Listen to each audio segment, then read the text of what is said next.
A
very good afternoon to all of you, class. How are you all? कैसे हैं आप सब? Very good afternoon, Arpita, Preeti, Sushil, Nandita. Good afternoon, Amarjeet. Very good afternoon. Manas, Sonali, Sheetal. Good afternoon, Manas. Good afternoon, Sohit. Very good afternoon, all of you. Manas. Sir कल vaccine लगवा लिया मैंने sir. अच्छा, good. अब आप healthy हो, at least आप safe हो। सर चाहे हालत खराब हुई हुई है, बैठा भी नहीं जा रहा सर क्लास के लिए, कमजोरी हो गई है। ओह, इतना फीवर हो गया? ऐसा तो नहीं हुआ मानस, मतलब मैंने अब तक नहीं लगवाई है, लेकिन मेरी फैमिली में 2-3 बंदों को मैंने लगवाया है वैक्सीन, तो इतना ज्यादा इशू तो नहीं हुआ। सर वीकनेस है थोड़ी सी, और कुछ नहीं सर। अच्छा अच्छा, तो आप जूसेस वगैरह लो और इम्यूनिटी बढ़ाओ, ठीक है? ध्यान रखो अपना। Good afternoon Nandini. हाँ गौरव, कोविशील्ड ही लगवाई है। देखो ये तो होगा ही डेफिनेटली, आपकी बॉडी उतनी अवेयर नहीं है अब उस चीज के लिए ना। आपकी इम्यूनिटी जो बढ़ाई जा रही है वो एक एडिशनल आर्टिफिशियल इम्यूनिटी दी जा रही है, ठीक है? तो एक्चुअली बॉडी की सेल्फ इम्यूनिटी जब नहीं है और बाहर से कुछ एडिशनल आएगा तो ऑब्वियस है, फर्क तो पड़ेगा ना। बॉडी उसे अडेप्ट करने में टाइम लेगी। हाँ, सो क्लास आपको पीडीएफ मिल गया होगा कैपिटल मार्केट का, एंड मैंने क्वेश्चंस भी उसमें अटैच कर रखे थे, और करंट अफेयर्स के लिए मैंने बोल दिया था जैसा आप सबने कहा था मुझे, ठीक है? बाकी इस वीक का मैंने बोल ही दिया था, वो आपको नेक्स्ट वीक मिल जाएगा, ठीक? और स्टैटिक पार्ट भी आपको करा दिया था मैंने शेयर। मिल गया है सबको? मिल गया है सबको क्लास स्टैटिक जीके का पार्ट भी?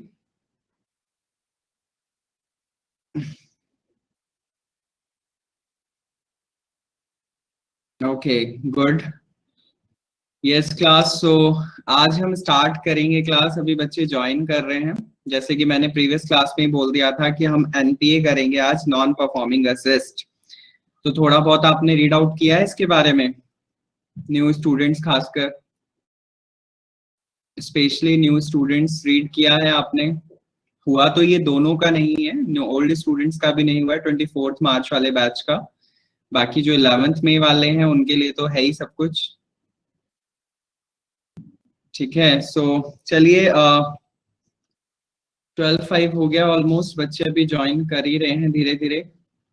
क्लास 12:05 का टाइमिंग होता है, लेकिन एटलीस्ट मेरी रिक्वेस्ट होती है कि आप 12 बजे ज्वाइन कर लिया करो। वो 5 मिनट तो एक्स्ट्रा दिए जाते हैं क्योंकि कभी कभी कुछ इश्यूज होते हैं, टाइम लगता है। 12:05 पर ही अगर स्टार्ट करोगे तो 12:10 तक ज्वाइन कर पाते हैं कुछ बच्चे, तो नेटवर्क ही नहीं होते हैं, कनेक्ट नहीं होता है, कहीं कुछ हो जाता है।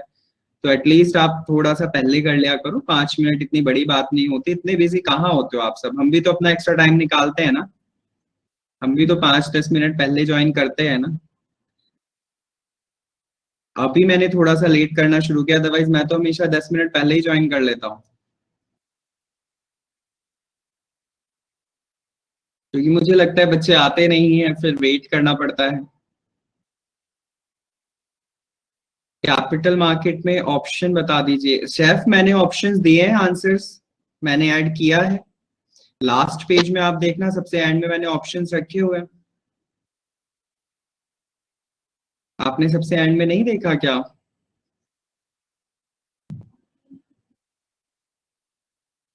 अच्छा, मीनिंग ऑफ ऑप्शन बता दूं? ओके ओके, ठीक है बताता हूँ अभी।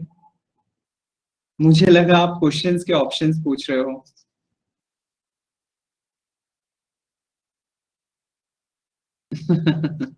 ओके, देखिए ऑप्शन वाज नथिंग, नाम से पता चल रहा है ऑप्शन के बारे में तो ना। Option is just kind of, देखो ऑप्शन वर्ड ना यहाँ पर जो दिया हुआ है डेरिवेटिव में इंश्योरेंस के लिए दिया हुआ है। मतलब ऑप्शन आप जानते हो, ऑप्शन का मतलब क्या होता है, एक एडिशनल कोई ऐसा एक एडिशनल वे दे दिया आपको जिससे कि आप अपनी सिक्योरिटी रख सको। और वो सिक्योरिटी कैसी थी, मैंने पुट ऑप्शन और कॉल ऑप्शन दो बताए थे। होता क्या है कि अगर किसी टाइम पर सेलर को, किसी भी हद तक सेलर ने ये फिक्स कर रखा है कि मैं फ्यूचर में इस टाइम पर आपको ये चीज इतने में दूंगा, और सपोज करो वो जब फ्यूचर में ये बात कर रहा है और वो उसको ज्यादा रेट में बेच सकता था उसने, लेकिन फिक्स पहले से ही कर रखा है, तो सेलर को नुकसान हो जाएगा।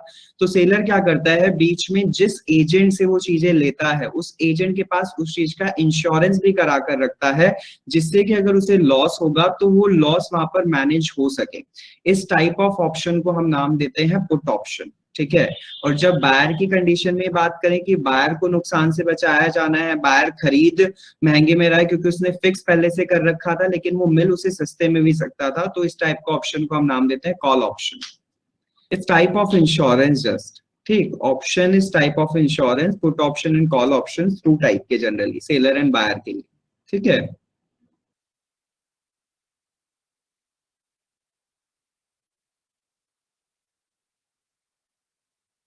ओके, हाँ it's kind of alternatives Kirat, yes. चलिए सो स्टार्ट करते हैं आज का नॉन परफॉर्मिंग असेस्ट। ठीक है क्लास, तो सुनिएगा, देखिए what is the mean of non performing asset. सबसे पहले तो आपको ये पता होना चाहिए व्हाट इज असेस्ट। देखिए हमारे ना जनरली आप दो चीजें सुनते हो, one is called asset and another one is called liability. ठीक है, असेस्ट एंड लायबिलिटी दो वर्ड आप ये सुनते हो, दोनों का अगर देखा जाए तो हम ये कह सकते हैं कि असेस्ट वो चीज होती है जो कि हमारी खुद की, हम जिस पर अपना पोजेशन दिखाते हैं। ठीक है, असेस्ट का मीनिंग होता है जिस पर हम अपना पोजेशन दिखाएं और उस चीज को हम पोजेस करते हैं, वो हमारी खुद की है, दैट इज कॉल्ड असेस्ट। ठीक है, जबकि अगर हम बात करते हैं लायबिलिटी की, तो लायबिलिटी का मीनिंग क्या होता है, लायबिलिटी का मतलब होता है वो हमारे पास है तो, हाँ मैं असेस्ट की बात कर रहा हूँ, हाँ शेफ मैं असिस्ट की बात कर रहा हूँ। आपको वॉइस नहीं आ रही है क्या clear? Class am I audible? सबको क्लियर है? Yes sir, you are audible. आवाज तो ओके, एकदम क्लियर है। अच्छा अच्छा, तो फिर ऐसे कंफ्यूजन कैसे हुआ शेफ आपको? चलिए तो असेस्ट बेसिकली जो हमारा सेल्फ पोजीशन दिखाती है हम उसको असेस्ट बोलते हैं, लाइक आपकी प्रॉपर्टी। ठीक है, जिसे आप खुद ऑन करते हो। लेकिन अगर मैं बात करूं लायबिलिटी की, तो लायबिलिटी का मतलब क्या होता है, लायबिलिटी आपकी असेस्ट तो होती है लेकिन उस असेस्ट को आपको पे करना होता है, आपको देना होता है, तो हम उसको क्या बोलते हैं, लायबिलिटी बोलते हैं। फॉर एग्जाम्पल अगर मैं बात करूं कि लाइक बैंक ने आपको लोन दिया, ठीक है, बैंक ने आपको लोन दिया, बैंक ने जो लोन दिया वो लोन आपका एक लायबिलिटी हुआ। लेकिन अगर मैं बात करूं कि बैंक में आपने अपना saving account, current account open करा रखा है और आपने अपना पैसा वहां पर जमा कर रखा है, तो आपने बैंक को ये बोला हुआ है कि आप उसको वो पैसा दे रहे हो तो आप उसको बाउंड कर रहे हो कि आप उसे कभी भी निकाल सकते हो। तो इट मींस बैंक को उतना पैसा आपका फिक्स तो रखना है कि आप कभी भी उस पैसे को निकाल सकते हो। तो इट मींस वो बैंक की क्या बन जाती है उतने टाइम पर, लायबिलिटी बन जाती है, और आपकी क्या बन जाती है, असेस्ट बन जाती है। तो दोनों कंडीशन यहाँ पर क्लियर होती हैं। असेस्ट बोलते हैं जब सेल्फ पोजेशन की बात हो, जबकि हम लायबिलिटी की बात करते हैं आप पोजेस करते हो उस चीज को लेकिन आप उसको रिटर्न करोगे एक टाइम बाद, दैट इज कॉल्ड लायबिलिटी। ठीक है। सो जनरली यहाँ पर नॉन परफॉर्मिंग असेस्ट का मीनिंग क्या होता है, देखो सपोज करो, एग्जाम्पल दे रहा हूं, ध्यान से सुनिएगा, कि अगर कभी भी आप कोई बहुत बड़े मालिक हो, बहुत बड़े लाइक आप टाटा बिरला काइंड ऑफ हो तो भी, या फिर आप कोई नॉर्मल पर्सन हो तो भी, आप अगर सपोज किसी भी बैंक से या फाइनेंशियल इंस्टीट्यूशन से लोन मांगने जाते हो, आपको वो बैंक लोन दे देता है और लोन देने के बाद ना आपको आपकी सारी डिटेल्स आपसे लेता भी है। जैसे कि फॉर एग्जांपल आपसे ये भी पूछा जाता है कि आप क्या करते हो, क्या नहीं करते हो, आपकी टोटल मंथली इनकम कितनी है, ये सब पूछा जाता है। एंड इन केस आप जब ये सारे इंफॉर्मेशन प्रोवाइड कराते हो तो आपको एक लोन दिया जाता है उस इंफॉर्मेशन के हिसाब से। साथ के साथ यू नो दैट कि लोन के ऊपर आपको एक सिक्योरिटी रखनी पड़ती है, तभी तो आपको लोन मिलता है। तो होता क्या है कि जब आप सिक्योरिटी रखते हो और लोन लेते हो तो उस लोन को आपको रिपेमेंट के लिए भी बोलता है बैंक। और वो रिपेमेंट कैसे बोलता है, आपको या तो ऑप्शन देता है वो ईएमआई का ऑप्शन देता है ना, कि आप इसको मंथली इंस्टॉलमेंट्स के बेसिस पर इतना इतना आप हर मंथ पे कर दोगे तो आपका ये इतने टाइम में कंप्लीट हम कर देंगे विद इंटरेस्ट। ठीक है, इतना टाइम आपको ये दिया जा रहा है, इतने टाइम में आपको ये कंप्लीट करना है। अब उस कंडीशन में जब आपको सपोज करो लोन प्रोवाइड करा दिया, आप उस टाइम पे तो ये प्रूफ कर चुके थे कि मेरी मंथली इनकम 1 लाख है, 2 लाख है, ठीक।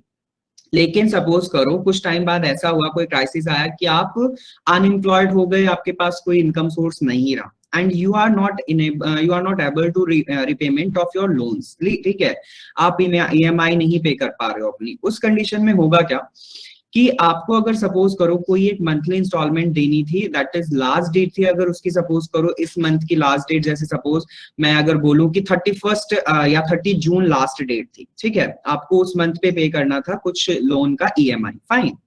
अब अगर आप वेट कर रहे हो, सपोज करो आपकी सैलरी नहीं है, ये बैंक वेट कर रहा है कि आपको 30 लास्ट पे करना था 30 जून, लेकिन बैंक ने अब 30 से वेट करते करते उसके पास 30 सितंबर आ गया। 30 सितंबर तक आने पर बैंक ने सोचा कि आप पेमेंट कर दोगे, लेकिन आपने तब भी नहीं की।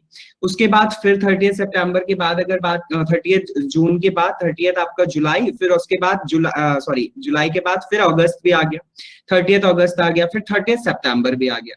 ऐसे करते करते सपोज करो आपने 3 मंथ्स कॉन्जिक्यूटिव्स निकाल दिए। इट मींस आपने टोटल, अगर मैं गैप देखूं तो आपने 90 डेज ऐसे ही निकाल दिया, आपने कोई लोन की ईएमआई पे नहीं की। ठीक है, जब आपने लोन की ईएमआई पे नहीं की और 30 डेज का बैंक ने वेट कर लिया, तो ऐसे जो रिपेमेंट होते हैं जो बैंक के पास नहीं पहुंचते, उसके जो लोन प्रोवाइड किए गए होते हैं पेमेंट्स को हम क्या बोलते हैं, नॉन परफॉर्मिंग असेस्ट बोलते हैं। क्योंकि अगर मैं बात करूं सपोज आप बहुत अच्छे से रिपेमेंट कर रहे हो, ईएमआई पे कर रहे हो, तो उस दौरान पर तो आप ये बोलोगे कि आप बैंक के लिए एक स्टैंडर्ड असेस्ट हो, या फिर हम बोल सकते हैं परफॉर्मिंग असेस्ट हो, क्योंकि आप पूरी तरीके से फुलफिल कर रहे हो कंडीशन और ईएमआई टाइम से पहुंच जा रही है बैंक के पास। लेकिन अगर आप उसको बैंक की एक अपर लिमिट के बाद भी, जो बैंक आपको प्रोवाइड करा रहा है कि आप 30 से 30 डेज मोर पूरे 90 डेज कवर अप कर लिए और आपने नहीं कंप्लीट किया, तो इस कंडीशन में आप उसे क्या बोलेंगे, बैंक के लिए वो क्या बन जाता है, नॉन परफॉर्मिंग असेस्ट बन जाता है। Yes Renuka, it's kind of a Vijay Mallya का एग्जांपल ले सकते हैं। ठीक है, सो यहाँ पर इस टाइप के आपको क्या कहलाते हैं, एनपीए कहलाते हैं, नॉन परफॉर्मिंग असेस्ट कहलाते हैं। समझे बात? तो एनपीए बेसिकली यहाँ पर जो सिंपल सी डेफिनेशन लिखी हुई है, NPA refers to the loans which are in risk of default. NPA क्या होते हैं, एनपीए जनरली वो लोन्स होते हैं जिनका रिस्क होता है बाय डिफॉल्ट और may be not. Just because of RBI ने क्या कहा है, आरबीआई ने एनपीए को डिफाइन किया हुआ है, it's an asset including a leased asset becoming non performing when it ceases to generate income for the bank. Generally जब अपने बैंक, जहां से बैंक ने लोन दिया है, बैंक के पास जो पैसा था, बैंक अपनी क्रेडिट को पूरी तरीके से मतलब सर्कुलेट नहीं कर पा रहा, वो खुद घाटे में जा रहा है, खुद लॉसेस में जा रहा है, और वो कहीं ना कहीं इस चीज को नहीं झेल पा रहा, तो ऐसे टाइम पर बैंक के लिए वो क्या बनता है, अमाउंट नॉन परफॉर्मिंग असेस्ट बनता है। ठीक है, जनरली एनपीए को रेगुलेट करने के लिए आपका कौन है, आरबीआई है। ठीक है, ये बात ध्यान रखनी है। साथ के साथ एनपीए जो बनता है वो आपका इंटरेस्ट के साथ बनता है, साथ के साथ ये जनरली हमारा क्वार्टर के एंड पर, जैसे कि यहाँ पर लिखा हुआ है, as per the guidelines issued by the RBI, banks classify an account as NPA only if the interest due and charge on that account during any quarter is not serviced fully with in 90 days and from the end of the quarter. ठीक है, अब इसमें भी अगर मैं बात करूं, class clear हुआ आपको एनपीए क्या है? एनपीए इज जस्ट ऐसा कोई भी अमाउंट जो पे नहीं किया गया है, रिपेमेंट नहीं हुआ है विद इन 90 days के थ्रू। ठीक है, विद इन 90 days, तो उसको हम एनपीए बोलते हैं। न्यू स्टूडेंट्स क्लियर हो रहा है आपको? काफी बच्चे ज्वाइन नहीं कर रहे हैं, क्यों नहीं कर रहे हैं, मतलब क्या इशू है, किसी को कुछ पता है? क्योंकि क्लास में बहुत बच्चे थे एंड मैं देख रहा हूँ कि कोई इशू है क्या क्लास, बच्चे आपको समझ नहीं आ रहा है क्या कुछ? अगर ऐसा कुछ है तो आप मुझे बताइए कि उस चीज को मैं शॉर्ट आउट करूंगा, if any concept is not clear to you, because देखो मैं ये बात बहुत पहले ही बोल चुका हूं। अच्छा, एग्जाम्स चल रहे हैं कुछ कोर्सेज के, ओके अच्छा अच्छा, ऐसा है, एग्जाम्स चल रहे हैं। हाँ, बाकी कुछ लोग आजकल ऐसे ही थोड़ा सा जैसे बीमारी वाला माहौल है।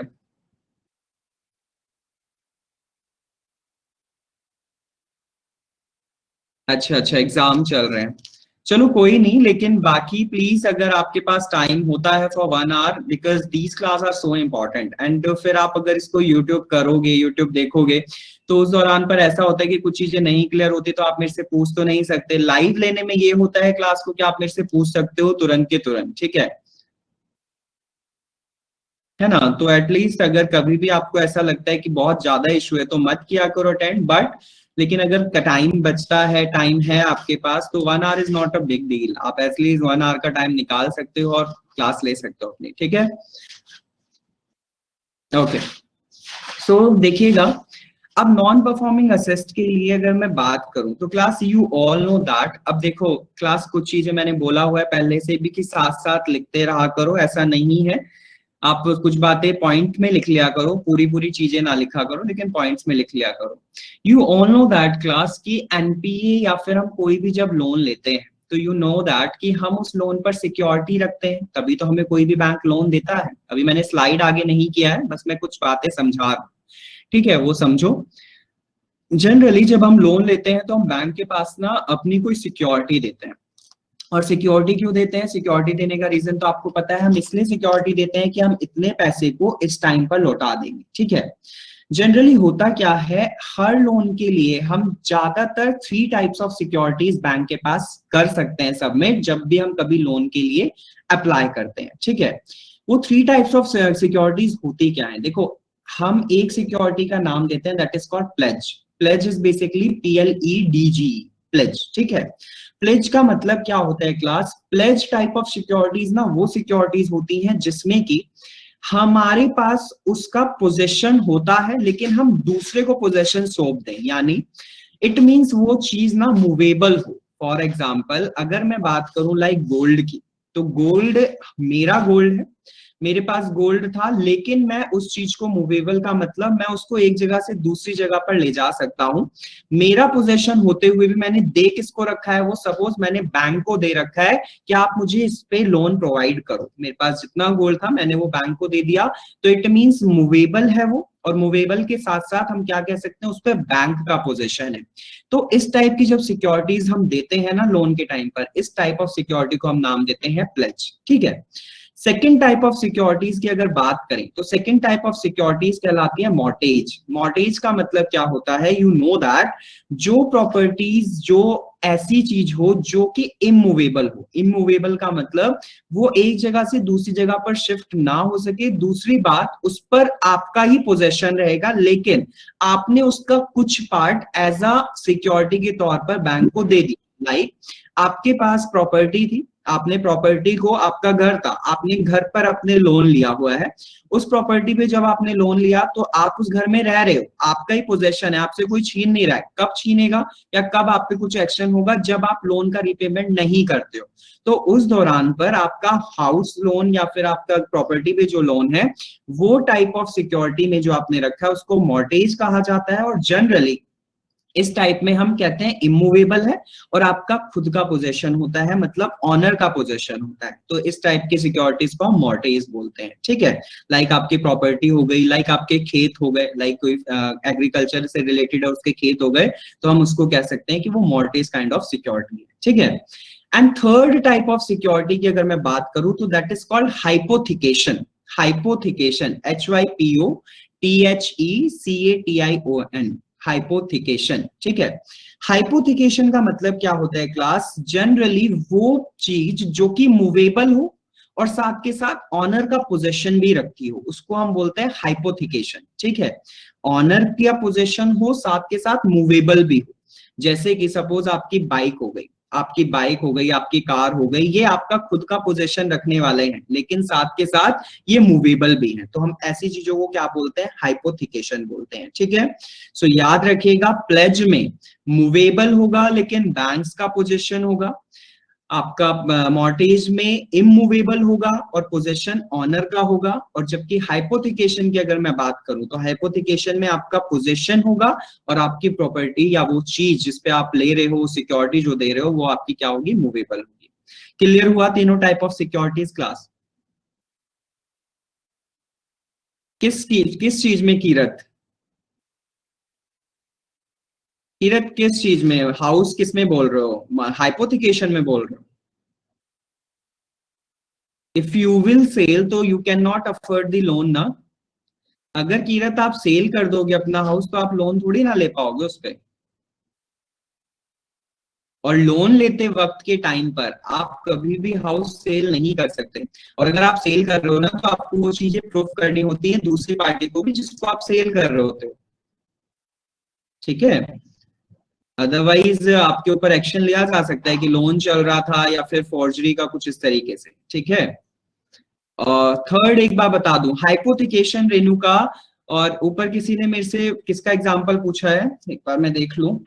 प्लेज का एग्जांपल, अच्छा प्लेज का एग्जांपल गोल्ड बताया तो मैंने, प्लेज का एग्जांपल गोल्ड हो गया ना। गोल्ड पर आप लोन ले रहे हो, वो इमूवेबल है और वो सॉरी मूवेबल है और आपने उसको बैंक के पास सबमिट कर दिया है, तो बैंक का पोजीशन हो गया उस पे। थर्ड इज रेणुका, हाइपोथिकेशन में कोई चीज मूवेबल है और मूवेबल के साथ उसके ऑनरशिप आप ही पर है, जैसे बाइक ले लो, कार ले लो, ठीक है। ये चीज आपकी हाइपोथिकेशन में आती, ठीक है रेणुका। ओके क्लास, क्लियर हुआ आप सबको थ्री टाइप्स ऑफ सिक्योरिटीज? अब जनरली ओके, सो जनरली अगर मैं बात करूं ये तीनों टाइप ऑफ सिक्योरिटीज में, शेफ, collateral and securities are two different words. Generally लोग ना इन चीजों को कॉमन समझ लेते हैं। एक्चुअल में security is a type of collateral, लेकिन collateral is different thing. I will cover all these topics. मैं कोलैटरल्स और आपको सिक्योरिटी भी डिफरेंशिएट करूंगा। मुझे पता था कि कोई बच्चा ये पूछेगा कि सर कोलैटरल और सिक्योरिटी भी सेम जैसा है क्या? तो ये नहीं है same. These words are similar, synonymous, but actual meaning are different. Fine, these are synonymous, but अभी मैं क्लियर करूंगा, वेट करो, ठीक है। तो देखिएगा क्लास, अगर मैं बात करूं, ऑब्वियस है जब लोन लिया जाता है, देखो क्लास आपको पता है मेरी क्लास जो रहती है वो हमेशा ना, पहले मैं थोड़ा सा इंट्रोडक्टरी पार्ट क्लियर करता हूँ और रही बात आपको टॉपिक प्रोवाइड करने की, वो नोट्स में मैं लिख दूंगा, लिखता भी हूँ, तो इतना बड़ा इशू नहीं। आप मेरी बातें ध्यान से सुना करो। मैं इस तरीके से आपको एग्जांपल देना चाहता हूँ कि आपके दिमाग में क्लियर हो जाए। आप जब नोट्स पढ़ो ना तो आपको बस पढ़ के ही तुरंत समझ में आना शुरू हो जाए, ठीक है। मेरा हमेशा यही मुद्दा रहता है, यही तरीका रहता है कि बस आपको पढ़ाते वक्त ही मैं समझा डालूं सारा, आपको ऐसा ना हो कि बार बार रिपीटिशन लेना पड़े कि ये चीज क्या है, इसका मीनिंग क्या है, नो, ठीक है। सो देखिए क्लास, अगर मैं बात करूं किसी भी टाइप को लोन में, जब आप किसी भी टाइप की सिक्योरिटी को रखते हो, तो ऑब्वियस बात है जिस लोन में हम सिक्योरिटी देते हैं या हम सिक्योरिटी रखते हैं अपनी, तो उस टाइप को आप क्या कहोगे? It's a kind of secured loan. Secured loan क्यों? क्योंकि हमारे लिए हम ये कह सकते हैं कि उसमें रिस्क कम होता है, रिस्क कम होता है बैंक के लिए भी, और हम तो सेफ होते ही हैं। साथ के साथ अगर हम बात करें उस लोन की जिसमें कि हम कोई सिक्योरिटी नहीं रखते, विदाउट सिक्योरिटी, तो वो कहलाता है अनसिक्योर्ड लोन, ठीक है। अनसिक्योर्ड लोन में ऑब्वियस है हाई रिस्क होगा, ठीक है। उसके साथ साथ आपने कोई चीज ऐसी देखी है, लाइक लोन में तो आपका हमेशा एक चीज होती है कि आपको लोन दिया गया बैंक ने, और लोन ने आपको कहा कि आपको विद इंटरेस्ट ये इतने टाइम पर रिटर्न करना है, रिपेमेंट करना है, ठीक है। लेकिन आपने लोन की जैसे ही अनदर कुछ वर्ड्स भी सुने होंगे, लाइक आपको एडवांस पे कर दिया जाता है कभी कभी। एडवांस का एग्जांपल क्लास, मैंने आपको टाइप्स ऑफ बैंक अकाउंट्स में एक ओवरड्राफ्ट वर्ड बताया था, ठीक है। एडवांस में ओवरड्राफ्ट का मतलब क्या था कि लाइक बैंक को आपके पास पैसा नहीं दिखा और बैंक के पास पैसा था, तो बैंक ने आपके अकाउंट्स के स्टेटमेंट्स को देखते हुए आपको क्या कहा कि चलो कोई बात नहीं, हम आपको इतने पैसे दे दे रहे हैं, आप अभी काम चला लो, हमें बाद में रिटर्न कर देना। तो ये क्या था? एडवांस था। तो जनरली होता क्या है कि जब आपको जरूरत से पहले ही पैसा मिल जाए, इट मींस आपको जरूरत तो है लेकिन पैसा आपको दे दिया गया है पहले ही, आपने उसके लिए अप्रूवल नहीं लिया। या फिर आप दूसरा एग्जांपल ले सकते हो, best example, that is the credit card. Credit card का आपका एग्जांपल बहुत बेस्ट है, जिसके लिए हम कह सकते हैं कि इतना एडवांस काइंड ऑफ, आपको एक क्रेडिट कार्ड आपने बैंक से बनवाया, और बैंक बनवाने के बाद बैंक ने आपको एक लिमिट दे दी कि आपके पास इतने पैसे हैं इस क्रेडिट कार्ड में, 25-30 हजार जो भी उसकी लिमिट है वो दे दी आपको, और आपसे कहा कि आप इतने दिन में मुझे ये पेमेंट कर देना, ठीक है। अब अगर क्लास, सिंपल सी बात है, लोन के टाइम पर, लोन के टाइम पर अगर आप 90 डेज तक उसका रिपेमेंट नहीं करते, तो वो बैंक के लिए क्या बनता है? एनपीए बनता है, ठीक है, नॉन परफॉर्मिंग असेट्स बनता है। लेकिन अगर मैं बात करूं इस काइंड ऑफ में, एडवांस काइंड ऑफ में, एडवांस के टाइम पर आपको क्रेडिट कार्ड का दिया गया लिमिट, और क्रेडिट कार्ड में ये बोल दिया गया कि सपोज आपको महीने की, जनरली जैसे 20 को ये पूरी स्टेटमेंट रेडी की जाती है कि आपने इतना खर्च किया और आपको पे करना है, 20 की डेट बन जाती है, हर मंथ की 20 को आपको वो पेमेंट करनी होती है क्रेडिट कार्ड की, जो भी आपने खर्च किया है क्रेडिट कार्ड में से। बट अगर आप 20 तारीख को ना करके और आगे तक एक्सटेंड करते हो, और सपोज 90 डेज तक पेमेंट करते ही नहीं, 90 डेज तक आपने क्रेडिट कार्ड की पेमेंट की ही नहीं, तो इस टाइप ऑफ, हम इस टाइप ऑफ इसको असेट्स को हम जनरली एनपीए नहीं कहते, हम इसको क्या कहते हैं? आउट ऑफ ऑर्डर कहते हैं, ठीक है। आउट ऑफ ऑर्डर वर्ड किया जाता है इस चीज के लिए जब हम एडवांस पेमेंट किसी से एक्सेप्ट करते हैं, ठीक है। जबकि अगर हम लोन की कंडीशन में बात करें तो उसको हम क्या बोलते हैं? एनपीए बोलते हैं, ठीक है क्लास, क्लियर हुआ? Out of order and NPA. Advance के केस में it's out of order, like वो ओवरड्राफ्ट हो या क्रेडिट कार्ड हो, लेकिन अगर हम बात करें लोन के केस में तो इट्स कॉल्ड एनपीए, ठीक है। यस।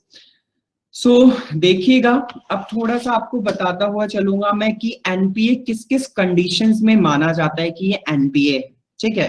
एनपीए कब हम बोलेंगे कि एनपीए बन गया है, किस किस कौन कौन सी कंडीशंस रहती हैं, या you can say the types, ठीक है। तो चलिए हम आगे चलते हैं अब।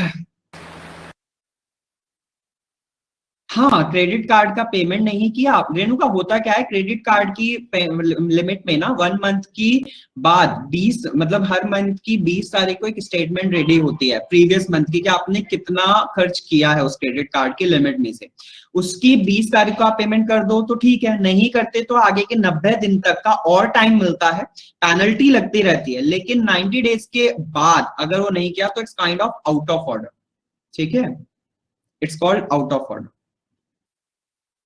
नो नो नो रेणुका, अगर आपने उसे यूज नहीं किया तो इट्स ओके, अगर आपने यूज नहीं किया तो इट्स ओके,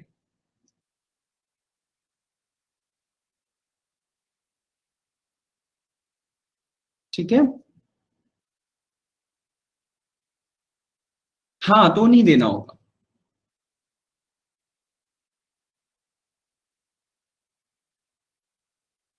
चले आगे अब।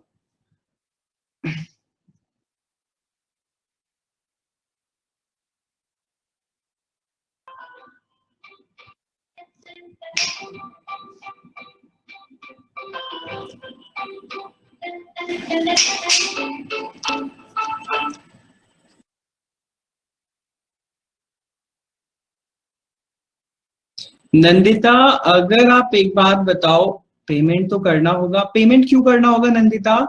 जब आपने कोई खर्च ही नहीं किया उसमें से, तो किस बात का पेमेंट करना होगा? अगर आपने उसमें से कुछ भी खर्च नहीं किया, आपको लिमिट मिली थी, आपने कुछ भी नहीं खरीदा क्रेडिट कार्ड से, तो किस बात का पेमेंट?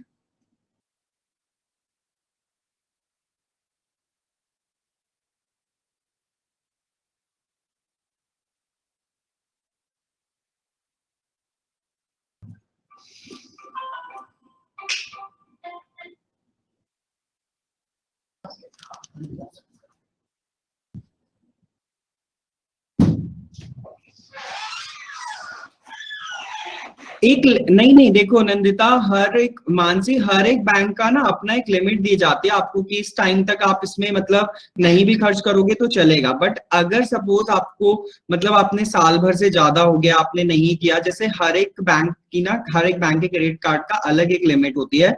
तो वो देखते हो ना आप, आपके लिए स्टेटमेंट्स निकाली जाती हैं कि ये क्रेडिट कार्ड आया, प्लैटिनम आया है, डायमंड आया, इस पर ये मिलेगा, इस पर ये मिलेगा।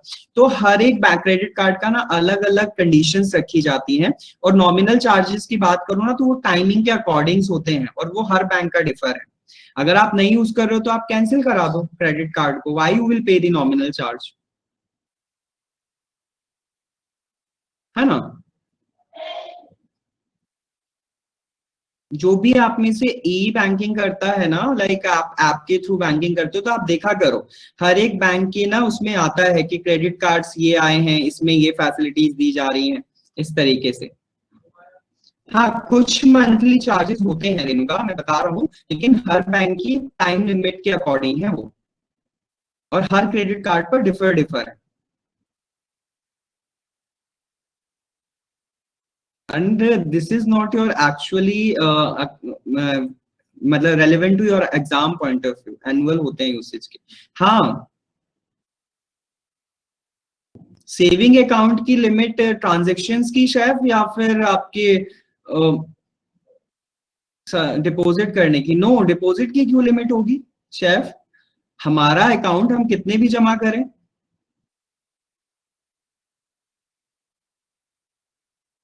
No, there is no limit for deposit, transactions की तो है। अच्छा, आपने 13 लाख जमा कराए तो नोटिस नहीं आता शेफ, पता है वो कंफर्मेशन होता है। आपसे पूछा जाता है कि आपसे इतना अमाउंट कहाँ से आया, आप उसकी एक पूरी वो देते हैं, ठीक है, एक पूरा एक स्टेटमेंट देते हैं कि ये इस तरीके से मैंने यहाँ पर ये बेचा, या प्रॉपर्टी खरीदी, या इस चीज का है, या मेरी सैलरी का है, इस तरीके से आपको देना होता है, ठीक है। हाँ, इनकम टैक्स तो बढ़ेगा ही, अगर वो इनकम रिलेटेड है तो इनकम टैक्स तो बढ़ेगा ही। हाँ, बैंक पूरा चेक करता है पहले, प्रीति। चलूं मैं अब आगे टॉपिक लेकर आपका? ओके, सो देखिएगा class, conditions to become NPA. अगर हम एनपीए की बात करें तो एनपीए किस किस कंडीशन में बनता है, तो देखिए क्लास, मैं ना आपको पहले कुछ चीजें बताना चाहूंगा कि एनपीए मैंने बात कर ली लोन से रिलेटेड, किसी पर्सन से रिलेटेड, फाइन। लेकिन अगर मैं एनपीए को रिलेट करना चाहूँ एग्रीकल्चर से, तो एग्रीकल्चर में क्या कंडीशन होंगी कि वो आपका एक एनपीए कहलाएगा, ठीक है। देखिए होता क्या है क्लास कि हमारे ना एग्रीकल्चर में जनरली फार्मर्स दो टाइप्स की क्रॉप्स पूरे सीजन में करते हैं। One is called your short term crops and the another one is called long term crop, ठीक है। शॉर्ट टर्म क्रॉप नाम से पता चल रहा है, शॉर्ट टर्म क्रॉप वो होती है जो कि ना साल में एक से या दो से ज्यादा टाइम तक लगाई जा सके, या फिर हम ये कह सकते हैं कि उनका क्रॉपिंग सीजन, उनका ग्रोइंग सीजन कम होता है, तो साल में हम ऐसी 2 से 3 क्रॉप लगा सकते हैं, हम इसको कहते हैं शॉर्ट टर्म क्रॉप, ठीक है। जबकि हम बात करें अगर लॉन्ग टर्म क्रॉप्स की, तो लॉन्ग टर्म क्रॉप्स वो होती हैं जिसमें कि हम पूरे साल में एक ही क्रॉप को उगाते हैं, उससे ज्यादा हम नहीं कर सकते, ठीक है। तो जब हम एक ही टाइप की क्रॉप को उगाते हैं, या फिर हम एक से ज्यादा क्रॉप को एक सीजन में उगा रहे हैं, तो हम क्या कहते हैं कि इन दोनों पर एनपीए की कंडीशंस डिफर डिफर होती हैं, अब सपोज आप में से कोई एक गया बंदा या मैं गया और मैंने बैंक के पास जाकर कहा कि मुझे ना जैसे शॉर्ट टर्म क्रॉप का एग्जांपल मैं दे देता हूं आपको, अगर नहीं भी पता होगा, लाइक मेज का एग्जांपल दूं ना, तो मेज हमारी एक शॉर्ट टर्म क्रॉप है, जबकि हम अगर बात करें लॉन्ग टर्म क्रॉप की तो लाइक शुगर केन, गन्ना जो है ना वो पूरे साल भर का एक प्रोसीजर रहता है, साल 1.5 साल का, जिसमें कि वो पूरा कटता है, लगाया जाता है इस तरीके से। जबकि मक्के का अगर मैं बात करूं तो मक्के मेज का एक सीजन होता है, ठीक है। तो जनरली अगर हम बात करते हैं, सपोज मुझे पैसे की जरूरत पड़ी एग्रीकल्चर के लिए, मैं बैंक के पास गया, मैंने बैंक से कहा कि मुझे ना मेज की खेती करनी है। बैंक ने कहा कि अच्छा कितना लोन चाहिए आपको, मैंने कहा मुझे इतना लोन चाहिए। और आपको अगर याद हो क्लास, जिसने भी मेरे से नाबार्ड का लेक्चर लिया हुआ है, तो मैंने ना आपको एक पीएसएल बताया था, प्रायोरिटी सेक्टर लेंडिंग, आपको याद है? तो agriculture is a part of PSL, तो पीएसएल के थ्रू हम लोन ले सकते हैं, क्योंकि पीएसएल में एग्रीकल्चर आता है। अमी हसरो का मैंने एग्जांपल दिया था आपको, याद है आपको? अमी हसरो, एग्रीकल्चर एजुकेशन एंटरप्राइजेस, यस।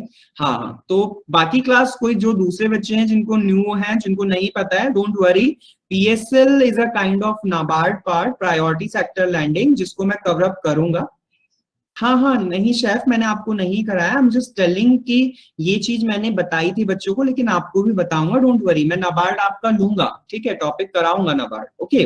सो मैं बस इतना बता रहा हूं कि जनरली जब हम कभी भी ऐसी कंडीशन में लोन लेने जाते हैं तो बैंक ने अप्रूवल तो दे दिया, बैंक ने लोन भी दे दिया।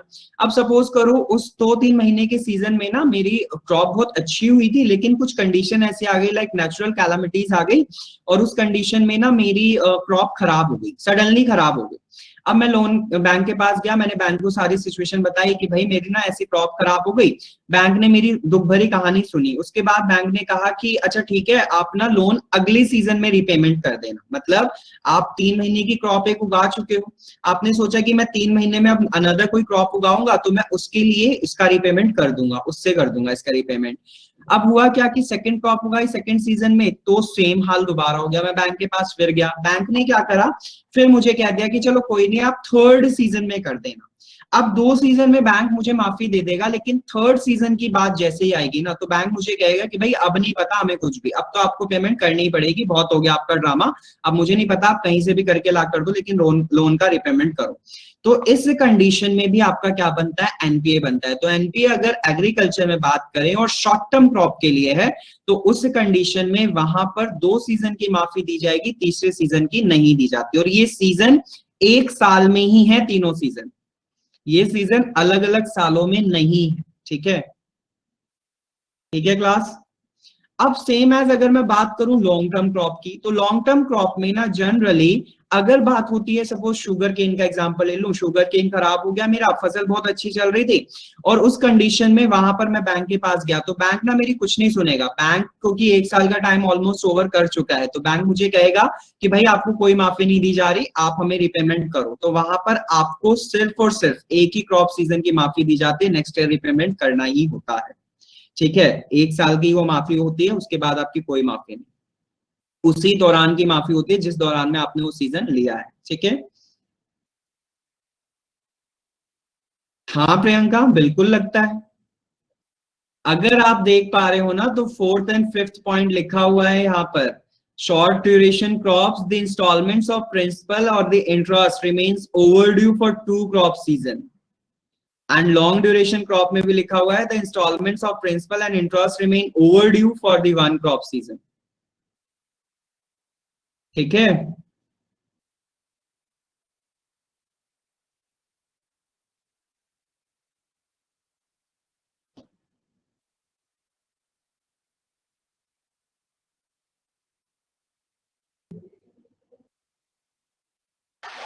एग्रीकल्चर के लिए इंटरेस्ट कम होता है Renuka, yes, because agriculture is a part of NABARD, NABARD banking के थ्रू आपका एग्रीकल्चर रिलेट करता है, ठीक है। नाबार्ड आपका बैंकिंग सेक्टर में जितने भी एग्रीकल्चर से रिलेटेड है, रूरल एरियाज में, उनको ऑपरेट करने के लिए लोन प्रोवाइड कराता है। लेकिन नाबार्ड में कुछ आपके आरआरबीज आते हैं, रीजनल रूरल बैंक्स आते हैं, जिनको ऑपरेट करता आपका स्पॉन्सर बैंक्स हैं, जिन्होंने वो आरआरबीज बनाई होती हैं। रेणुका आई विल, देखो मैंने ये बातें क्लियर पहले करी हुई है कि इंटरेस्ट रेट डिफर होते हैं, इट्स जनरल केस में अगर मैं बात करूं तो 3% तक का रहता है, ठीक है, interest rate 3 to 4% general case में रहता है। उसके बाद हर एक बैंक का डिफर होता है, लाइक प्राइवेट बैंक्स का गवर्नमेंट बैंक से हमेशा ज्यादा ही होता है, ठीक है।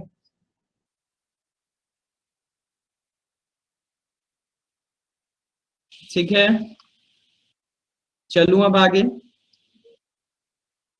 ओके चलिए, अब आप देखिएगा फर्स्ट टाइप ऑफ जो इसमें लिखा हुआ है ना, asset becomes the NPA when it ceases to generate income for the bank. Fine, first type तो क्लियर होगा, टर्म लोन, ठीक है। टर्म लोन तो हम सारी बात टर्म लोन की कर रहे हैं ना, कि जो interest and instalments of principal amount remains overdue for more than 90 days. First type of NPA तो ये खुद ही बन गया। सेकेंड टाइप ओवरड्राफ्ट और कैश क्रेडिट में मैंने बात करी रखी है, जो मैंने बताया कि आउट ऑफ ऑर्डर कहलाने लगता है 90 डेज के बाद, ठीक है, बताया ना अभी एडवांस के केस में बताया ना, वो आपका एनपीए कहलाने लगेगा। उसके बाद third type bills, and bills क्या है, वो बिल्स मैं आपको बता चुका हूं, वो बिल्स जो कि गवर्नमेंट पास करती है, मे बी वो काइंड ऑफ आपके ट्रेजरी बिल्स भी हो सकते हैं, सर्टिफिकेट्स ऑफ डिपॉजिट्स भी हो सकते हैं, कमर्शियल बिल भी हो सकते हैं। These are also bills. हर किसी में कंडीशन सिर्फ एक ही है, 90 डेज मोर देन की, ठीक है, वो सारे आपके एनपीए कहलाने लगते हैं। तो ये 5 टाइप्स है, ठीक है, जिसमें कि हमारे जनरली एनपीए की कंडीशंस बनती है, ठीक है। ठीक है क्लास, सो क्लियर हुआ यहां तक? ओके, सो चलिए अब आगे चलते हैं। इन कंडीशंस के बाद यहां पर ना क्लास मैंने ना ये टाइप्स ऑफ लोन्स रखे हैं, और इन टाइप्स ऑफ लोन्स में ना मैंने डेफिनेशन वाइज रखा हुआ है। आप इनको पढ़ना, पढ़ने के बाद आपको अगर ना समझ में आए तो मेरे से पूछना। बाकी इनमें कुछ नहीं एक्स्ट्रा है, जो वर्ड्स में डिफाइन कर चुका हूं वही चीजें हैं, बस इसमें इतना ओपनली करके लिख दिया है कि आपको डेफिनेशन प्रोवाइड कराई जा रही है। तो जनरली लोन्स की अगर मैं बात करूं, जो 6 से 7 टाइप ऑफ लोन्स होते हैं, जिसमें से अभी मैंने आपको सिक्योर्ड और अनसिक्योर्ड तो बता ही दिया, ठीक है।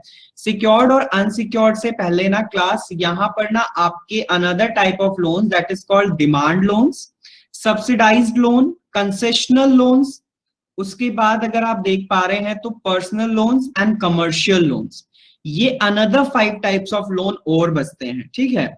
उससे पहले मैं आपको ये बताऊं, लेकिन आपको एक चीज बता दूं जो अभी आपका शेफ पूछ रहे थे शायद, कोलेट्रल वर्सेस सिक्योरिटी, ठीक है। सो इस चीज को क्लियर कर लेते हैं, कोलेट्रल और सिक्योरिटी क्या होता है, तब मैं उन 5 टाइप्स ऑफ लोन्स पर आ जाऊंगा, ठीक है। छूटेगा कुछ नहीं, don't worry. Collateral and security, देखो यहाँ पर लिखा भी है same, collateral and securities are the two terms that often confuse people who thinks the terms are completely synonymous, ठीक है। ये देखने में लगता है या सुनने में लगता है कि सेम है, कभी कभी ना कुछ जगहों पर लोग सिक्योरिटी की जगह कोलेट्रल बोलते हैं सिनोनिमसली, बट ये दोनों ना कॉन्सेप्ट वाइज देखा जाए तो डिफर है, ठीक है। होता क्या है, कोलेट्रल जो है is any type of property और asset that is given by a borrower to a lender in order to secure a loan। समझना, क्लियर करना। collateral क्या है, is a property or an asset that is given by a borrower to a lender in order to secure a loan। It serves as an assurance that the lender will not suffer a significant loss। जबकि security की बात करूं तो securities on the other hand refers specifically to financial assets such as stock shares that are used as collateral। Using securities when taking out a loan is called security based lending। Class ये दोनों line से ही आपको I think पूरी चीज clear हो गई होगी। Collateral में ओनली यू कैन गिव दी जो वो सिक्योरिटी जिसमें कि आप ऑनरशिप कर रहे हो, अपनी अपनी प्रॉपर्टी और अपनी असेस्ट दे रहे हो, ठीक है। जबकि अगर मैं बात करूं सिक्योरिटी की, तो सिक्योरिटी में वो चीजें आती हैं जैसे कि आपका कोई फाइनेंशियल असेस्ट, जैसे एग्जांपल पे रखे हुए मैंने, ठीक। टाइप्स ऑफ सिक्योरिटीज में अगर मैं जाऊं तो कोलैटरल की अगर मैं बात करूं तो वो आपका कोलैटरल बन रहा है किसमें, सेकंड टाइप में, दैट इज कॉल्ड मॉर्टेज में, ठीक है। जबकि सिक्योरिटीज में आपकी कोई भी आ सकती है, लाइक प्लेज भी आपकी एक सिक्योरिटी हो सकती है, ठीक है, क्योंकि वो इमूवेबल मूवेबल है, जैसे कि स्टॉक शेयर्स आपका मूवेबल है, ठीक है, जिसपे ऑनरशिप आपकी होगी लेकिन आप ऑनरशिप नहीं रख पाते, आप वो ऑनरशिप दे देते हो दूसरे पर्सन को, जो आपको जो आपको मनी दे रहा है उसके पास आपने रख दिया वो सिक्योरिटी, ठीक है। क्लियर हुई ये बात क्लास?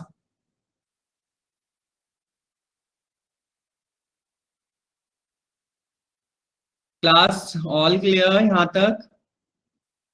अब देखिएगा, collateral can be basically all pledges collateral, yes all pledges collateral, most probably all pledges collateral, yes Divyansh. क्योंकि जितने भी हमारे प्लेज है ना वो ज्यादातर कोलैटरल में इसलिए रखे जाते हैं क्योंकि pledge are movable and ownership banks की होती है या जो आपको मनी लेंड कर रहे हैं, ठीक है। So देखिएगा, collateral can be the title of a parcel of land, a car, a house and a lot. Fine. While securities are thing as such bonds, futures जो मैंने बताया था आपको, swaps, option and stocks. याद है मैंने आपको डेरिवेटिव्स बताए थे, डेरिवेटिव्स में याद होगा ना, फ्यूचर्स, फॉरवर्ड, स्वैप्स, ऑप्शंस बताए थे लास्ट क्लास में, तो गए हैं ना हम इन चीजों को करके। तो these are called your securities, fine. जबकि कोलैटरल और at least the ownership title to it stays with the lender throughout the time and the borrower is paying the loan. समझ रहे हो, कोलैटरल में ऑनरशिप किसके पास रहती है? उसके पास रहती है जो लेंडर है, जबकि हम बोरोवर जब तक उस लोन को पे नहीं कर देता तब तक। Securities, on the other hand, allows the borrowers to benefit from both the loan and the securities portfolio, even while the loan is still being paid back, because the securities portfolio remains under the borrower's control. Fine. However, the lenders assume a greater risk because the value of the securities may fluctuate substantially. Clear? Clear हुआ class? Collateral and security दोनों में।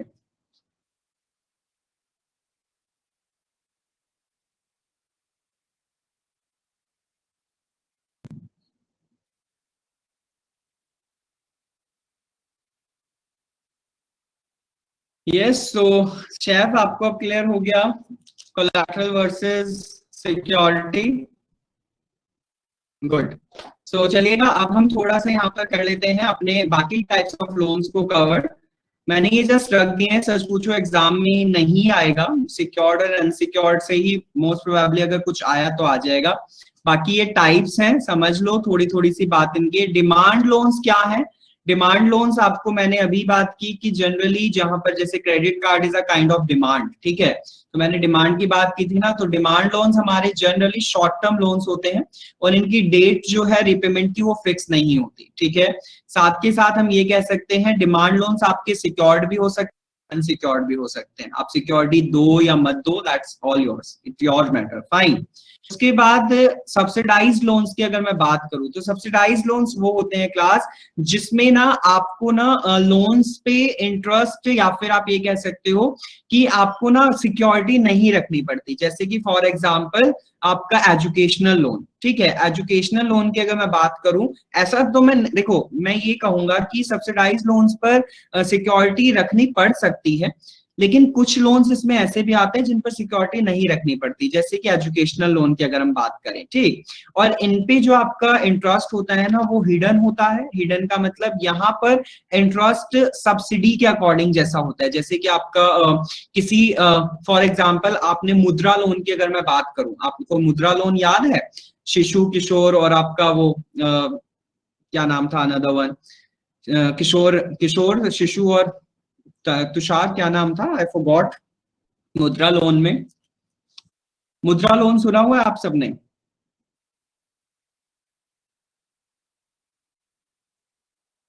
No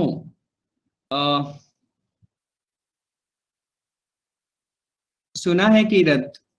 अगर ये सुना है ना तो it's a kind of educational loan, educational loan है, इट्स काइंड ऑफ एंटरप्राइजेस पर भी, कि हम ना एंटरप्राइजेस के लिए अगर कोई स्टार्टअप लेना चाहता है बिजनेस पे तो वो इतने टाइप ऑफ लोन ले सकता है। शिशु किशोर और इसमें एक कैटेगरी और है, उस पर डिवाइडेशन किया हुआ है। बाकी कोई नहीं, डोंट वरी, बहुत ज्यादा वो मत हो, हौच पौच मत करो चीजों को।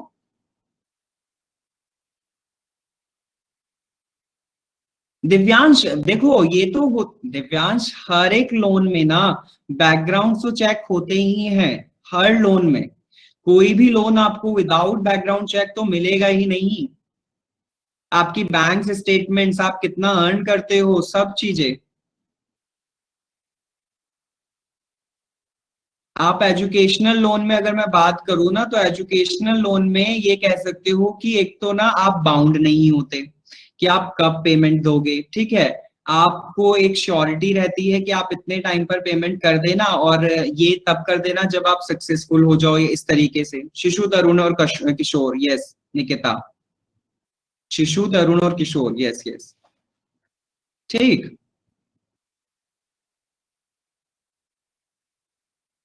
ठीक है, सो क्लियर हुआ। Subsidised loan, basically subsidised loan वो लोन है जिसपे interest is reduce by the transparent और हिडन सब्सिडी, ठीक है। Personal loan is not subsidised loans, no sir, personal loans are not subsidised, fine. ये जनरली ये subsidised loan ऐसे ही हैं जिनपे ना आपका पूरा एक नेशन की ग्रोथ जिससे जुड़ी हुई होना, वो सब्सिडाइज्ड लोन में आते हैं। जैसे एजुकेशन सेक्टर हो गया या एग्रीकल्चर सेक्टर हो गया, और भी चीजें आप एग्जांपल सोचो कि सब्सिडाइज्ड लोन्स के हो क्या सकते हैं, जिसमें विद इन नेशन का कहीं ना कहीं ग्रोथ जुड़ी हो, ठीक है।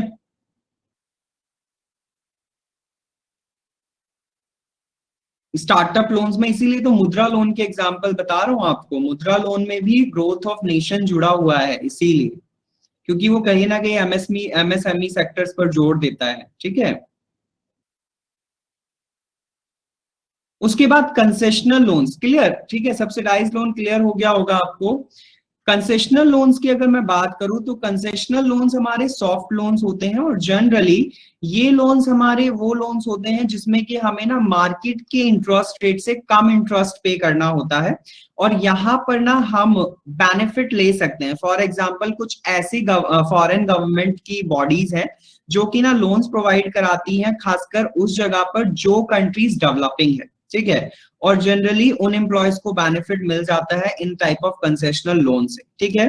और ऐसे कंसेशनल लोन्स ना ज्यादातर आपके बहुत लंबे समय के लिए भी मिल जाते हैं, लाइक अप टू 50 ईयर्स तक के लिए भी, ठीक है। और इनका इंटरेस्ट रेट जनरली जो इंडियन बैंक्स हैं और आपके आरबीआई के शेड्यूल में आते हैं, जो उन बैंक के इंटरेस्ट रेट से कम इंटरेस्ट होता है, ठीक है, इनका कंसेशनल लोन्स का, ठीक। नाम से ही पता चल रहा है कंसेशनल। ऐसी बहुत सारी फॉरेन बॉडीज हैं जो आपको ये इस टाइप ऑफ लोन्स प्रोवाइड कराती हैं। बाकी लोन्स में हर किसी में देखो, अगर ये देखा जाए ना, हाँ, एम्प्लॉयज को भी मिल जाता है सेम बैंक के, कीरत। बाकी इन बात देखो, हर लोन्स में कहीं ना कहीं रिस्क तो हर उसमें ही है। हम ये कह सकते हैं कि हायर लो किसमें है, लोन्स में रिस्क तो होता ही रहता है। कंसेशनल लोन्स ज्यादातर वो लोन्स होते हैं रेणुका, जिनमें ना कोई भी एक फॉरेन बॉडी उन कंट्रीज के एम्प्लॉयज को उन जगह पर दे रही है लोन जो कि डेवलपिंग कंट्रीज हैं, ठीक है। और ये उस इंटरेस्ट रेट पर होता है जितना इंटरेस्ट रेट यहाँ का है, उससे कम इंटरेस्ट रेट पर ये लोन्स दे देते हैं फॉरेन बॉडीज, ठीक है। और जनरली अप टू 50 ईयर्स तक के लोन मिल जाते हैं, ये वाले कंसेशनल लोन्स, ठीक।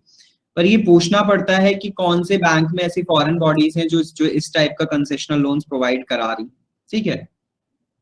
इंडिया में बहुत कम ऐसे हैं जो कि कंसेशनल लोन्स प्रोवाइड कराते हैं, क्लियर। चलिए उसके बाद अगर हम बात करें, the next one is your personal loans. Personal loan is a type of unsecured loans, ठीक है।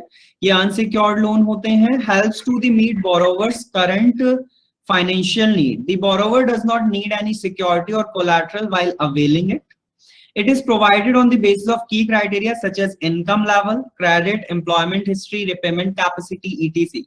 दिव्यांश, जो आप बात कह रहे थे ना, देखो यहाँ पर पर्सनल लोन्स में वही बात क्लियर हो रही है, या फिर आप एजुकेशन की बात करें, हर एक लोन में आपको कुछ ना कुछ क्या बहुत कुछ बैकग्राउंड चेकआउट किया जाता है। लाइक पर्सनल लोन में आपकी इनकम चेक की जाती है, क्रेडिट कितना है, एम्प्लॉयमेंट हिस्ट्री क्या रही है आपकी, कितनी बार आपने स्विचेस किए हैं, कितने एम्प्लॉयड हो आप, कितना पहले एम्प्लॉयमेंट था आपका, इस तरीके से, ठीक है, हर चीज चेक की जाती है।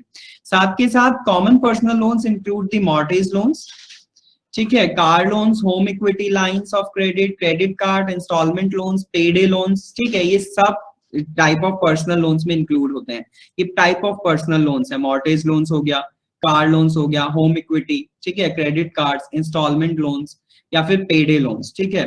पेडे लोन्स आपका इलेक्ट्रॉनिक है, जिसमें कि आप ऐसी चीजें खरीदते हो जैसे कि फॉर एग्जांपल आप कोई मोबाइल खरीद लिए, या फिर आप कोई ऐसी चीज खरीद लिए जिसमें एसी खरीद लिया, ठीक है। इस टाइप ऑफ चीजों को हम पेडे लोन्स में लेते हैं। The credit score of the borrower is major component in underwriting and interest rate of these loans. Personal loans में you know that कि आपका एक सिबिल चेक होता है, you all know that, ठीक है? जो आप फाइनेंस कराते हो ना, वो टाइप ऑफ एक सिबिल होता है जिसमें कि हाँ पर्सनल लोन्स अनसिक्योर्ड होते हैं, क्योंकि पर्सनल लोन में शेफ आप कोई चीज नहीं रखते सिक्योरिटी के तौर पर, आपकी इनकम बेसिस पर, ये मैं बता रहा हूँ ना, जो कि जिस बेसिस पर आपको लोन मिलता है वो ये सब चीजें चेक होती हैं। आपकी एम्प्लॉयमेंट हिस्ट्री क्या रही है, आप कुछ गिरवी नहीं रखते, तो सिक्योरिटी के तौर पर नहीं रखते। लिमिट होती है, डेफिनेटली लिमिट होती है, तभी तो मैं बात कर रहा हूँ ना सिबिल की। देखा नहीं आपने, आप सिबिल पहले चेक किया जाता है आपको जब आप कोई फाइनेंस कराते हो चीज कि आप उसकी लायक हो लोन लेने के लिए या नहीं भी हो।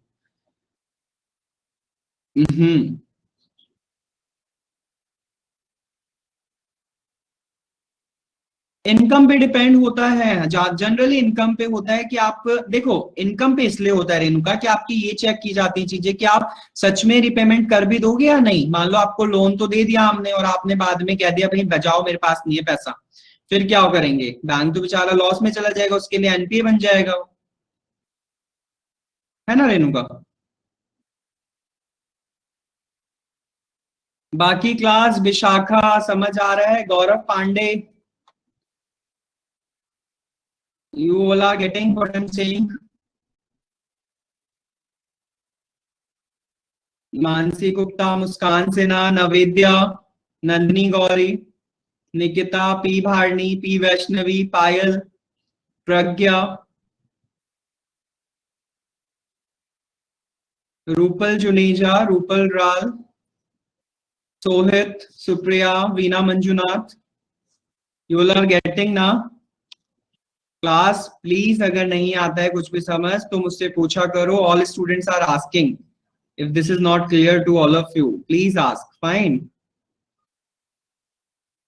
हाइपोथिकेशन में ऑनर पोजीशन है दिव्यांश, यस हाइपोथिकेशन में ऑनर पोजीशन है बट और मूवेबल है वो, ठीक है। उसके बाद कमर्शियल लोन्स की बात करें क्लास, देखिए कमर्शियल नाम से पता चल रहा है कि जनरली ऐसी कोई भी आप कोई चीज कर रहे हैं, कोई सेटअप कर रहे हैं जिसमें आप इंडस्ट्रीज के साथ जुड़ना चाहते हैं, तो इस टाइप ऑफ लोन्स को हम कमर्शियल लोन्स कहते हैं, ठीक है। जिसमें कि आपको एक ऐसा कुछ चाहिए जिसमें कि आप उस चीज को अफोर्ड नहीं कर पा रहे हो और आपको उसकी नीड है उसमें एड ऑन करने की, तब जाकर आपको स्टार्टअप हो जाएगा। इस टाइप ऑफ चीज को हम क्या कहते हैं? कमर्शियल लोन कहते हैं। जनरली बिजनेस के लिए जो आप लोन लोगे वो कमर्शियल लोन्स में आते हैं, आप सिंपली कह सकते हो, ठीक है, बहुत बड़ी बात नहीं। क्लियर? चलें आगे।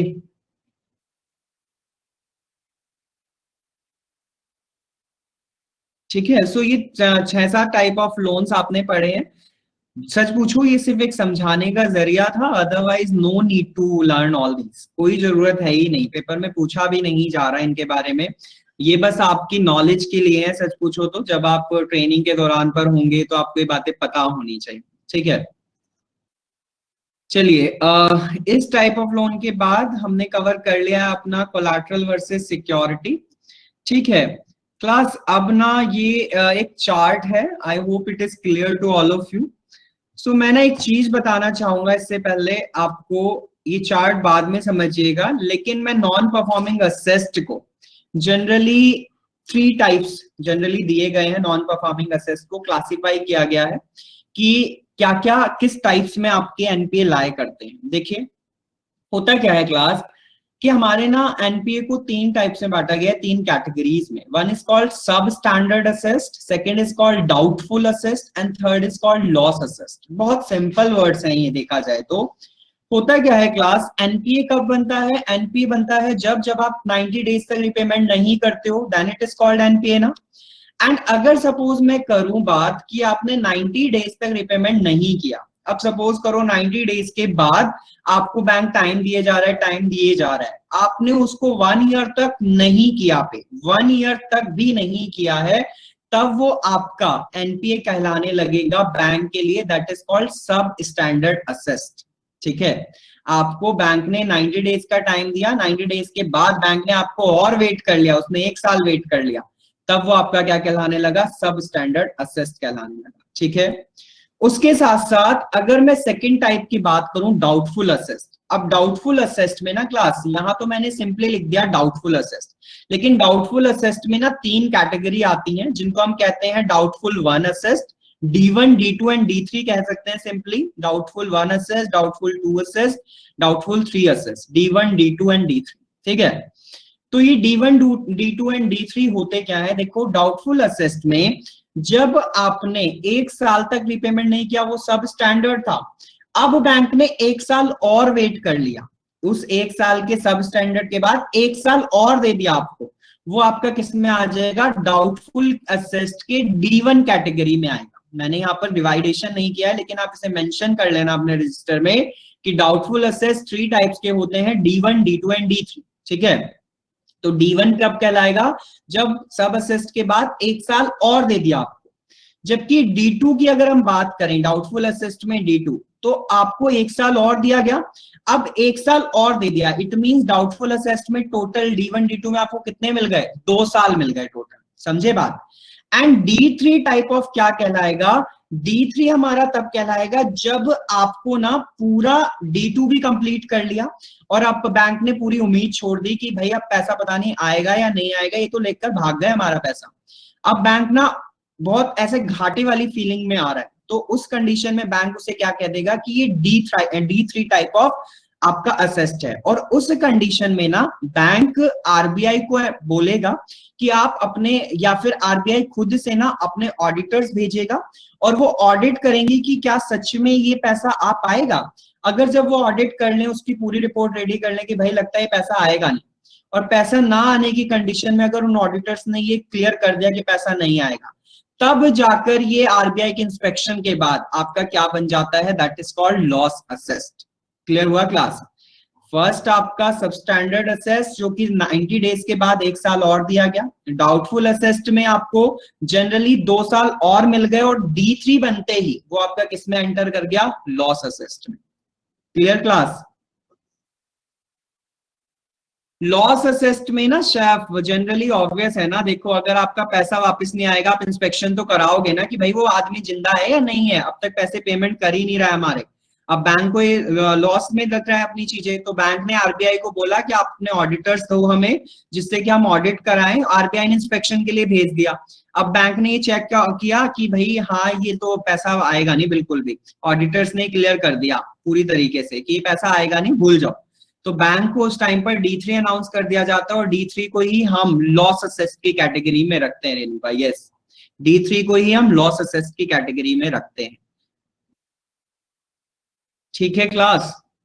क्लियर हुआ ये तीनों type, substandard, doubtful and loss? Okay, so आज का टाइम भी हमें जाने की वो दे रहा है परमिशन कि आज हम इतना ही करें। ठीक है, इसको प्लीज पढ़िएगा थोड़ा। आज मैं पीडीएफ नहीं भेजूंगा क्योंकि ये टॉपिक अभी बहुत रहता है। ठीक है, अभी हमें बहुत चीजें कवर अप करनी है, सो हम उन्हें कवर करेंगे तब जाकर 2-3 क्लासेस के बाद मैं आपको भेजूंगा। ठीक है, thank you so much class. पढ़िए, may God bless all of you. बहुत सारा पढ़ो, ज्यादा से ज्यादा पढ़ो और ज्यादा मेहनत करो। Preeti, you want to say something?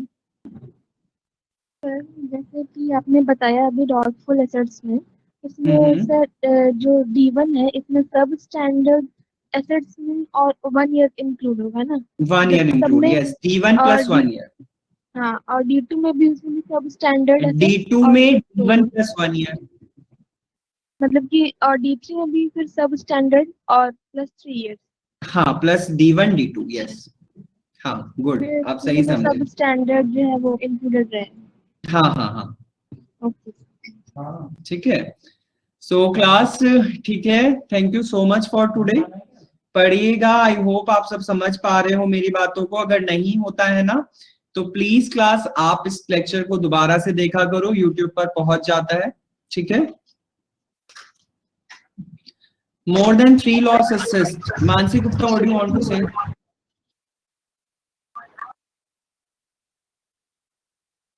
Mansi, कहना क्या चाहते हो?